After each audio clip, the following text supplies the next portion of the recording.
सांसों का रहस्य, नाभि से सांस चलेगी तो क्या होगा।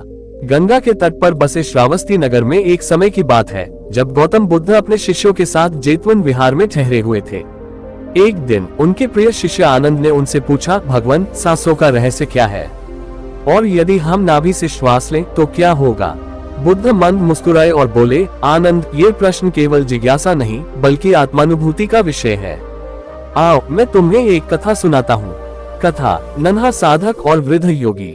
बहुत समय पहले मगध राज्य के एक छोटे से गांव में एक बालक रहता था। उसका नाम सुदर्शन था। बचपन से ही वह अत्यंत जिज्ञासु था और उसे जीवन के गूढ़ रहस्यों को जानने की प्रबल इच्छा थी। जब वह युवा हुआ तो उसने एक योगी की शरण ली जो वन में एकांतवास करते थे। योगी ने उसे दीक्षा दी और कहा, वत्स, ध्यान का प्रथम चरण है सांसों को देखना। सांसें केवल नाक से नहीं बल्कि पूरे शरीर से ली जा सकती हैं। सबसे महत्वपूर्ण है नाभि का केंद्र। यदि तुम नाभि से सांस लेना सीख जाओ तो जीवन की नई अनुभूतियां तुम्हारे समक्ष प्रकट होंगी। सुदर्शन ने ये सुना और उसने नाभि से श्वास लेने का अभ्यास प्रारंभ किया। प्रारंभ में उसे कठिनाई हुई, परंतु धीरे धीरे उसने अपनी श्वास को नाभि केंद्रित करना सीख लिया। नाभि से श्वास का प्रभाव, कुछ ही महीनों में सुदर्शन के जीवन में परिवर्तन आने लगा। उसकी चेतना बढ़ने लगी, मन शांत रहने लगा और वह संसार के सूक्ष्म तत्वों को समझने लगा। उसने अनुभव किया कि जब सांस नाभि से आती और जाती है तो शरीर में ऊर्जा का प्रवाह संतुलित होता है। एक दिन उसने योगी से पूछा, गुरुदेव, नाभि से श्वास लेने से यह परिवर्तन कैसे संभव हुआ। योगी बोले, वत्स, नाभि हमारे जीवन की जड़ है। जब हम जन्म लेते हैं तब हमारी पहली ऊर्जा नाभि के माध्यम से प्रवाहित होती है। यदि हम इसे फिर से सक्रिय कर लें तो शरीर और मन दोनों संतुलित हो जाते हैं। नाभि से श्वास लेने से मन केंद्रित रहता है और आध्यात्मिक उन्नति शीघ्र होती है। सुदर्शन की आत्मज्ञान यात्रा। सुदर्शन ने अभ्यास जारी रखा और कुछ वर्षों बाद उसने गहरे ध्यान में प्रवेश किया। उसकी चेतना ऐसी ऊंचाइयों तक पहुंची कि उसे अपने अस्तित्व की परिपूर्णता का बोध हुआ। वो समझ गया कि सांसों का रहस्य केवल जीवित रहने के लिए नहीं है बल्कि यह आत्मबोध की कुंजी भी है। एक दिन उसने अपने गुरुदेव को प्रणाम किया और उनसे कहा, अब मैं सत्य को समझ गया हूँ। सांस केवल प्राणवायु नहीं है, यह ऊर्जा का प्रवाह है जो जीवन को दिशा देता है। योगी प्रसन्न हुए और बोले, वत्स, अब तुम उस सत्य को जान चुके हो जिसे बुद्ध और अन्य ज्ञानी समझ चुके हैं। अब तुम स्वतंत्र हो, जाओ और इस ज्ञान को संसार में फैलाओ। बुद्ध का उपदेश। बुद्ध ने कथा समाप्त की और आनंद की ओर देखा। आनंद गहरे ध्यान में थे। उन्होंने नेत्र खोले और बोले, भगवान, अब मैं समझ गया कि सांसों का रहस्य केवल प्राणवायु तक सीमित नहीं है। नाभि से श्वास लेने का अर्थ है जीवन ऊर्जा को संतुलित करना और आत्मज्ञान की ओर बढ़ना। बुद्ध ने सहमति में सिर हिलाया और बोले, आनंद, जिसने नाभि से श्वास का महत्व समझ लिया वो स्वयं के अस्तित्व को समझ सकता है। ये केवल ध्यान की एक विधि नहीं बल्कि जीवन को समझने की एक कुंजी है। उस दिन के बाद आनंद और अन्य शिष्यों ने नाभि केंद्रित श्वास का अभ्यास प्रारंभ किया। धीरे धीरे उन्होंने अनुभव किया कि उनका ध्यान गहरा हो रहा है और उनकी चेतना अधिक प्रबुद्ध हो रही है। इस प्रकार नाभि से श्वास लेने का ये रहस्य न केवल योगियों बल्कि हर साधक के लिए आत्मज्ञान का एक महत्वपूर्ण साधन बन गया। कथा, नन्हा साधक और वृद्ध योगी। बहुत समय पहले मगध राज्य के एक छोटे से गांव में एक बालक रहता था। उसका नाम सुदर्शन था। बचपन से ही वह अत्यंत जिज्ञासु था और उसे जीवन के गूढ़ रहस्यों को जानने की प्रबल इच्छा थी। जब वह युवा हुआ तो उसने एक योगी की शरण ली जो वन में एकांतवास करते थे। योगी ने उसे दीक्षा दी और कहा, वत्स, ध्यान का प्रथम चरण है सांसों को देखना। सांसें केवल नाक से नहीं बल्कि पूरे शरीर से ली जा सकती हैं। सबसे महत्वपूर्ण है नाभि का केंद्र। यदि तुम नाभि से सांस लेना सीख जाओ तो जीवन की नई अनुभूतियां तुम्हारे समक्ष प्रकट होंगी। सुदर्शन ने ये सुना और उसने नाभि से श्वास लेने का अभ्यास प्रारंभ किया। प्रारंभ में उसे कठिनाई हुई, परंतु धीरे धीरे उसने अपनी श्वास को नाभि केंद्रित करना सीख लिया। नाभि से श्वास का प्रभाव, कुछ ही महीनों में सुदर्शन के जीवन में परिवर्तन आने लगा। उसकी चेतना बढ़ने लगी, मन शांत रहने लगा और वह संसार के सूक्ष्म तत्वों को समझने लगा। उसने अनुभव किया कि जब सांस नाभि से आती और जाती है तो शरीर में ऊर्जा का प्रवाह संतुलित होता है। एक दिन उसने योगी से पूछा, गुरुदेव, नाभि से श्वास लेने से यह परिवर्तन कैसे संभव हुआ। योगी बोले, वत्स, नाभि हमारे जीवन की जड़ है। जब हम जन्म लेते हैं तब हमारी पहली ऊर्जा नाभि के माध्यम से प्रवाहित होती है। यदि हम इसे फिर से सक्रिय कर लें तो शरीर और मन दोनों संतुलित हो जाते हैं। नाभि से श्वास लेने से मन केंद्रित रहता है और आध्यात्मिक उन्नति शीघ्र होती है। सुदर्शन की आत्मज्ञान यात्रा। सुदर्शन ने अभ्यास जारी रखा और कुछ वर्षों बाद उसने गहरे ध्यान में प्रवेश किया। उसकी चेतना ऐसी ऊंचाइयों तक पहुंची कि उसे अपने अस्तित्व की परिपूर्णता का बोध हुआ। वह समझ गया कि सांसों का रहस्य केवल जीवित रहने के लिए नहीं है, बल्कि यह आत्मबोध की कुंजी भी है। एक दिन उसने अपने गुरुदेव को प्रणाम किया और उनसे कहा, अब मैं सत्य को समझ गया हूँ। सांस केवल प्राणवायु नहीं है, यह ऊर्जा का प्रवाह है जो जीवन को दिशा देता है। योगी प्रसन्न हुए और बोले, वत्स, अब तुम उस सत्य को जान चुके हो जिसे बुद्ध और अन्य ज्ञानी समझ चुके हैं। अब तुम स्वतंत्र हो जाओ और इस ज्ञान को संसार में फैलाओ। बुद्ध का उपदेश। बुद्ध ने कथा समाप्त की और आनंद की ओर देखा। आनंद गहरे ध्यान में थे। उन्होंने नेत्र खोले और बोले, भगवान, अब मैं समझ गया कि सांसों का रहस्य केवल प्राणवायु तक सीमित नहीं है। नाभि से श्वास लेने का अर्थ है जीवन ऊर्जा को संतुलित करना और आत्मज्ञान की ओर बढ़ना। बुद्ध ने सहमति में सिर हिलाया और बोले, आनंद, जिसने नाभि से श्वास का महत्व समझ लिया, वह स्वयं के अस्तित्व को समझ सकता है। ये केवल ध्यान की एक विधि नहीं, बल्कि जीवन को समझने की एक कुंजी है। उस दिन के बाद आनंद और अन्य शिष्यों ने नाभि केंद्रित श्वास का अभ्यास प्रारंभ किया। धीरे धीरे उन्होंने अनुभव किया कि उनका ध्यान गहरा हो रहा है और उनकी चेतना अधिक प्रबुद्ध हो रही है।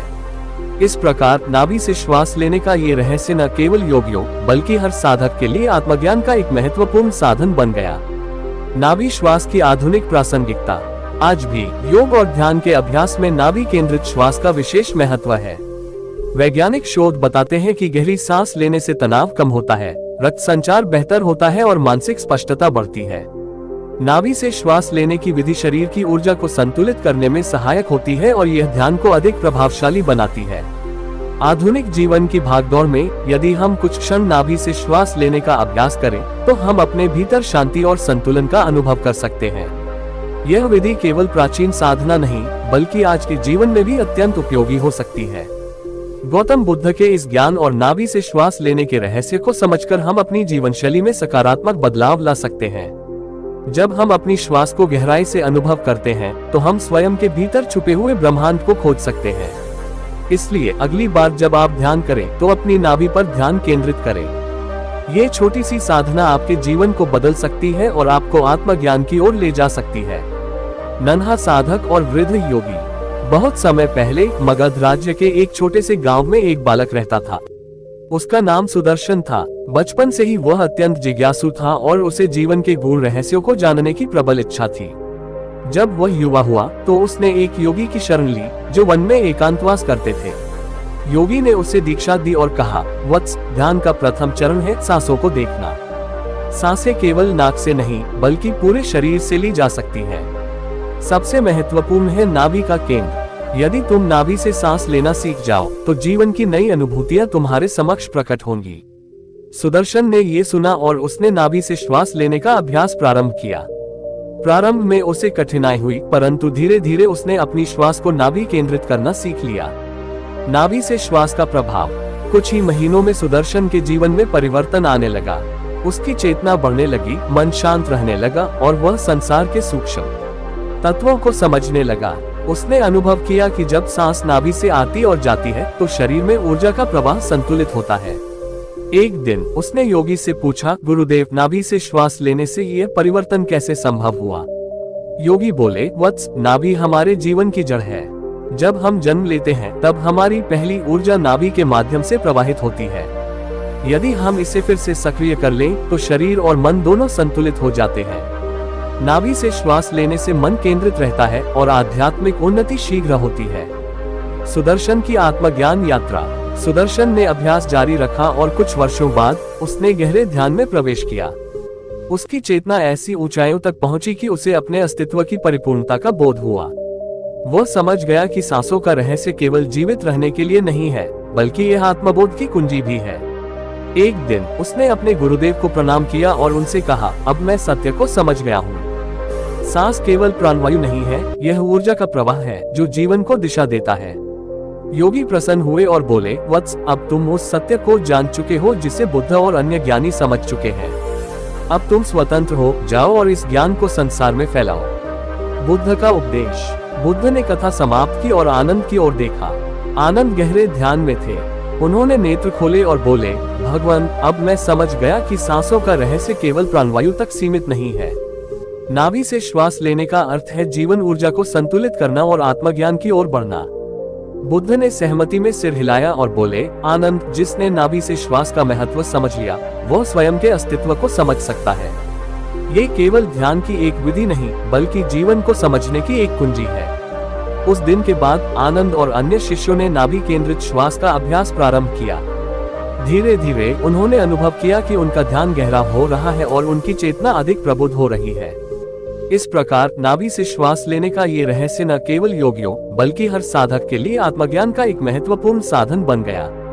नाभि श्वास की आधुनिक प्रासंगिकता। आज भी योग और ध्यान के अभ्यास में नाभि केंद्रित श्वास का विशेष महत्व है। वैज्ञानिक शोध बताते हैं कि गहरी सांस लेने से तनाव कम होता है, रक्त संचार बेहतर होता है और मानसिक स्पष्टता बढ़ती है। नाभि से श्वास लेने की विधि शरीर की ऊर्जा को संतुलित करने में सहायक होती है और यह ध्यान को अधिक प्रभावशाली बनाती है। आधुनिक जीवन की भागदौड़ में यदि हम कुछ क्षण नाभि से श्वास लेने का अभ्यास करें, तो हम अपने भीतर शांति और संतुलन का अनुभव कर सकते हैं। यह विधि केवल प्राचीन साधना नहीं, बल्कि आज के जीवन में भी अत्यंत उपयोगी हो सकती है। नाभि श्वास की ध्यान विधि। यदि आप भी नाभि से श्वास लेने का अभ्यास करना चाहते हैं, तो निम्नलिखित विधि अपनाएं। 1. शांत स्थान चुनें, किसी एकांत और शांति भरे स्थान पर बैठे। 2. सही मुद्रा अपनाएं, सिद्धासन, सुखासन या पद्मासन में बैठे। 3. ध्यान केंद्रित करें, आंखें बंद करें और अपना ध्यान नाभि क्षेत्र पर लगाएं। 4. धीरे धीरे श्वास लें, नाभि तक गहरी श्वास लें और धीरे धीरे छोड़ें। 5. प्रवाह महसूस करें, अनुभव करें कि श्वास नाभि से आती जाती है और ऊर्जा का संतुलन बना रही है। 6. नियमित अभ्यास करें, प्रतिदिन 10-15 मिनट ये साधना करें। गौतम बुद्ध के इस ज्ञान और नाभि से श्वास लेने के रहस्य को समझकर हम अपनी जीवनशैली में सकारात्मक बदलाव ला सकते हैं। जब हम अपनी श्वास को गहराई से अनुभव करते हैं, तो हम स्वयं के भीतर छुपे हुए ब्रह्मांड को खोज सकते हैं। इसलिए अगली बार जब आप ध्यान करें, तो अपनी नाभि पर ध्यान केंद्रित करें। ये छोटी सी साधना आपके जीवन को बदल सकती है और आपको आत्मज्ञान की ओर ले जा सकती है। नाभि से श्वास लें, जीवन ऊर्जा को जागृत करें और स्वयं को परम आनंद के मार्ग पर अग्रसर करें।